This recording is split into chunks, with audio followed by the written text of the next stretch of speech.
panauhing pandangal, Engineer Rodrigo Ibraco, sa ating pinakamamahal ng punong bayan, Mayor Gloria Fresco Toco, sa ating katulungan ng Hinang Ignado Egunanan, sa aming pinagpipitagaan ng Punuro, Dr. Leo Armiranda, sa ating SB member Danilo Bagan at SB member Danilo Clemente, naman ng mga guro at mga magulang, mga kapatid, mga kaibigan at mga panahon. Isa po ang kalugod-lugod na hapon sa inyong lahat. Ako po ay lubos na nagpapasalamat sa ating lumikha, sa aking mga magulang, nagpulat sa aking isipan, ang hulugan ng buhay, at sa mga aking mga nagturo, na nagsilbing kalit pangalawang mga magulang. Dahil sa kanilang matindang pagtubay, natutunan kong tuntunin ang tumitilaglas ng buhay. Ang paalam ito ay nagsasaksi sa mga naging karanasan ko at naging magkaroon ng mga bagong paalaman. Sa salit ng paglalaro at pagiging makulit kong minsan, natutunan kong magsikap upang tumimo sa gusto kong isipan ang lahat ng paalaman kong tiyaga at kausayang ikilintal na aking mga mahal na guro sa aking isipan. Sabi ng kuya ko sa akin noon, dapat daw ay lagyan ko na sipag at tiyaga ang pag-aaral. Hindi siba sa nilaga.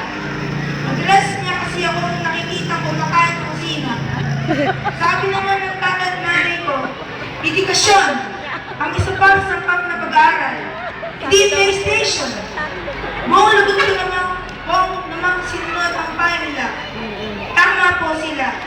Naging napakaganda ng kinaitatnan ng aking pag-aaral. Masasabi ko sa aking kataon yun, ay bitbit ko ang kanilang pabaon at dadalhin ko ito sa pagtawag sa magandang landas na aking susukunin. Sa aking pagtapos kayang lahat ito, bakit hindi natin pag-ibigin magsumikap? Imulat natin ang ating isipan. Bigyan natin ng pansin ang ating kakayahan.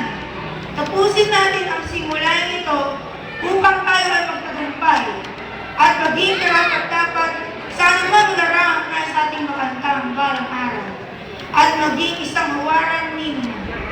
Bigyan natin ng dangal ang ating pagkatao at maging ang ating mga magulang at mga naging guro.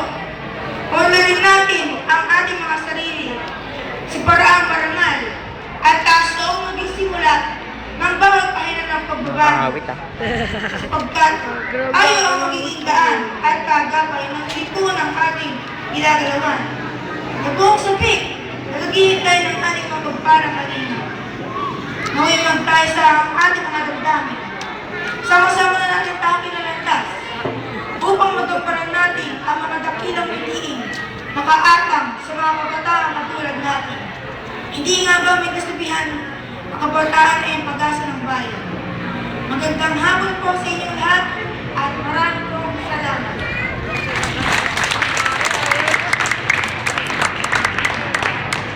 Sakto, umawin yung watawat eh.